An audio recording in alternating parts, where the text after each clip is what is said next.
서공자. 괜찮나요? 아, 이소저. 난 괜찮소. 그러면서 서무는 무리들 앞으로 다가가 소리쳤다. 다시 한번 아까의 망발을 늘어놓아 보거라. 너희들의 목숨을 취하는 것은 여반장이니라. 하지만 이번만큼은 용서하니 어서 가거라. 이 말에 무서워 벌벌 떨던 무리들이 주섬주섬 칼을 집어들고 뒷걸음치더니 바로 돌아서서 달아났다. 서공자의 검수를 오늘 처음 보았는데 그 오묘함에 탄복했답니다. 검광과 검풍의 회오리라 과연 선운문의 제자는 역시 다르군요. 이소저. 너무 축혀 세우지 마시오. 서공자. 더 시끄러워지기 전에 어서 이곳을 벗어나야 돼요. 왜 그래야 하오? 아이, 참. 서공자. 아무 말 없이 따라오실래요? 아니면 말하면서 따라오실래요? 뭐요? 결국은 따라오라는 얘기잖소? 그래요. 자, 따라오시죠. 이혜진과 서무는 급히 운종가를 벗어났다. 서무를 선무관에 데려가 주기로 약속을 했었기에 둘은 목멱산을 향해 부지런히 걸었다. 목멱산 기슭의 어느 고을 입구로 들어섰다. 서무가 입을 열었다. 이소저. 아까 이소저가 운종가를 빨리 벗어나야 한다고 했는데 그 이유가 무엇이오? 아, 그거 말이에요. 그들은 도중이라는 시전 상인들의 조합에 고용되어 있는 무사들이에요. 한마디로 말하면 건달들이라고 할 수 있죠. 시전 상인은 여러 세금을 내거나 나라에 물품을 제공하는 대신 독점 판매권을 획득하고 난전을 단속하는 금난전권이라는 특권을 누리게 됐지요. 그 중에서도 유기전이 가장 힘이 컸는데 이들은 난전을 단속하는 권한을 무소불위로 휘둘러 왔어요. 난전을 발견하면 모든 것을 뒤집어 엎어버리고 구타, 폭행을 일삼아 반죽음을 만들어 놓는 일도 허다했어요. 그러나 이러한 만행을 나라에서 눈감아 주다 보니까 그들이 위세가 하늘을 찌르듯이 높아져서 그 누구도 이를 문제 삼지 못하고 있지요. 한마디로 나라와 시전 상인의 결탁으로 무고한 난전 상인들만 피해를 입고 있지요. 그런 것이었소? 그래요. 그러니까 내가 하고 싶은 말은 서공자 혼자의 힘으로 지금까지 흘러온 거대한 물결을 막아낼 수는 없다는 것이죠. 오늘은 10명이라면 내일은 20명, 모레는 50명이 달려들 것은 불을 보듯 뻔한 노릇이죠. 그렇군요. 이런 패단을 과감히 척결해야 할 나라에서 오히려 조장하다니 한심하다 할 수밖에 없소. 이제 이런 따분할 말은 하지 말기로 해요. 조금만 더 가면 선무관이에요. 선무관은 거대 문파로서 강호의 맹주 역할을 하고 있어요. 거기서 머물다 보면 많은 것을 경험할 수 있을 것이에요.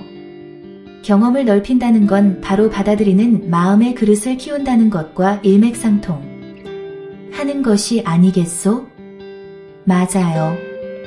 그런데 선무관은 처음인데 관주가 잘 알지 못하는 서공자를 선뜻 받아줄까요? 이를 계기로 관주의 사람됨을 시험해 볼까 하오. 관주를 시험한다고요? 어떻게요? 나나 관주나 서로 한 번 본 적이 있지 않겠소? 그래요. 내가 서공자를 처음 만난 진이 어느 주막이었어요. 나는 그때 관주의 인품이 너그럽고 호방하다고 느꼈지요. 또 매사 신중하고 빈틈이 없는 분이라고도 느꼈고요. 그래서요? 그렇다면 관주가 나를 그때 한 번 본 것만으로 나에 대한 평가를 하셨을 거라 이 말씀입니다. 그런데요? 그러하다면 관주는 나를 분명히 받아줄 것이라고 확신하오. 호호호. 듣고 보니 서공자 스스로 자기는 꽤 괜찮은 사람이다 이 말이군요. 아니 뭐 꼭 그런 것은 아니오. 그러니까 관주가 서공자를 받아주면 괜찮은 분이고 그렇지 않으면 별 볼 일 없는 사람이다 이런 거군요. 사람마다 보는 눈이 다르므로 꼭 그렇다고 단정할 수는 없지만 나는 그렇게 생각하오. 이혜진이 살며시 웃으며 말했다. 그렇지만 만에 하나 관주가 받아주지 않으면 어쩌시려고요? 그때 가서 생각해보죠. 서무는 이혜진에게 스승이 관주에게 보내는 편지 얘기는 하지 않았다. 어차피 처음부터 관주에게 먼저 편지를 보여주지 않을 심산이었다. 그렇게 해서 몸을 의탁할 필요성을 느끼지 못했다.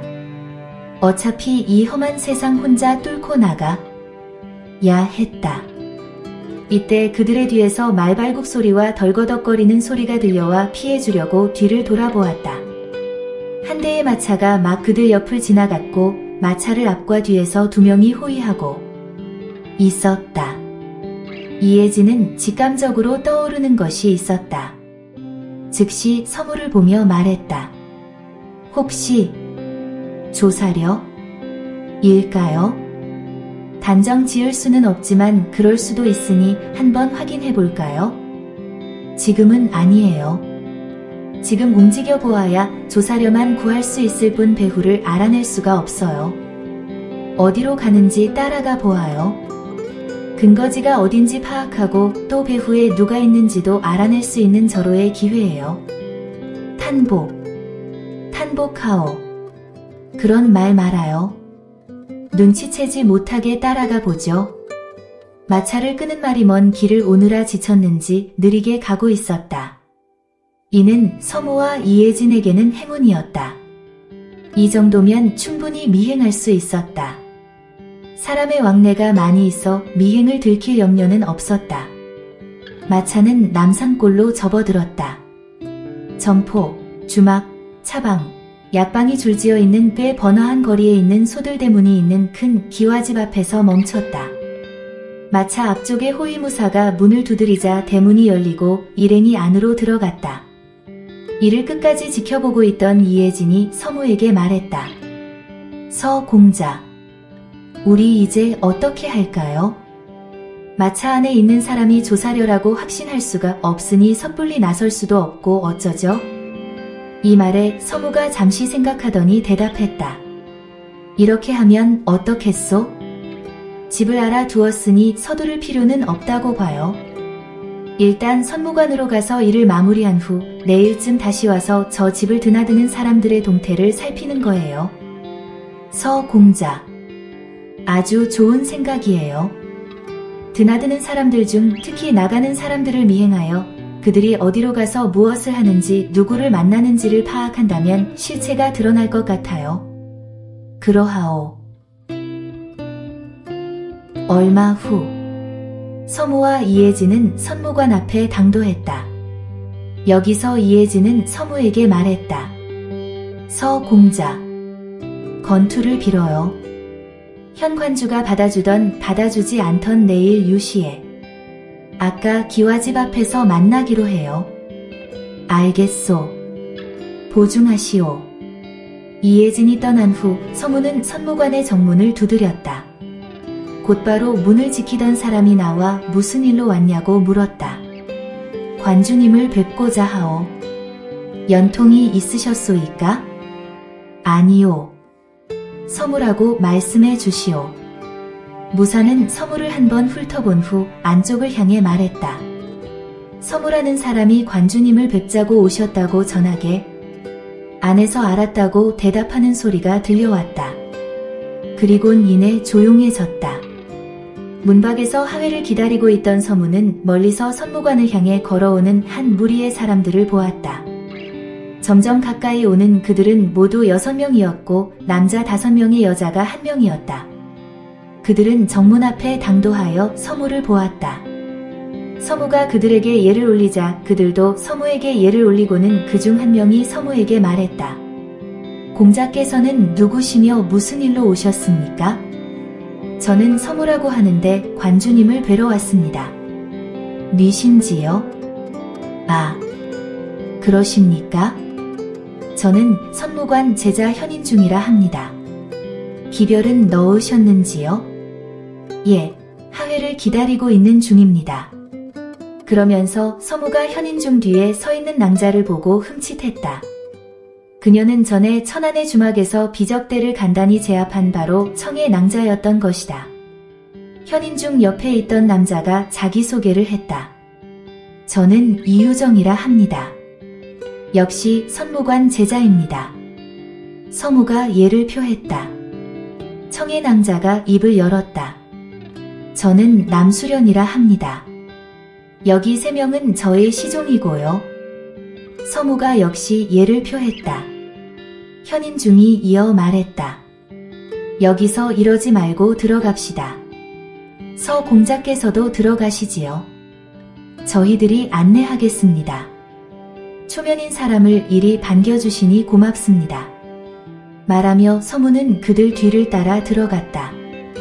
넓은 마당을 지나니 좌우에 기와지붕으로 된 멋스러운 집이 한 채씩 있었고 조금 더 가니 중앙에 역시 기와를 얹힌 웅장한 건물이 눈에 들어왔다.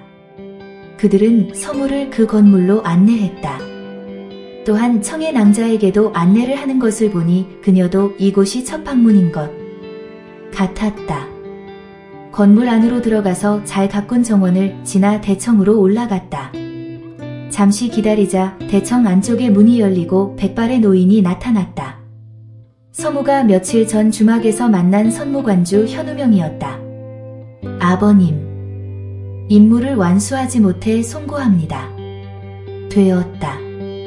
나조차도 실패하지 않았더냐? 라며 좌중을 둘러보았다. 현인중이 관주를 보며 말했다. 여기 낭자는 아산 운무관주의 딸 남수련 낭자입니다. 남수련입니다. 관주님을 뵙습니다. 과연 직접 뵈니 명불허전이시군요. 허명일 뿐이네. 그래, 남 관주님은 안녕하신가? 예, 잘 계십니다. 직접 오셔야 하는데 저를 대신 보내어 죄송하다는 말씀을 전하라고 하셨습니다.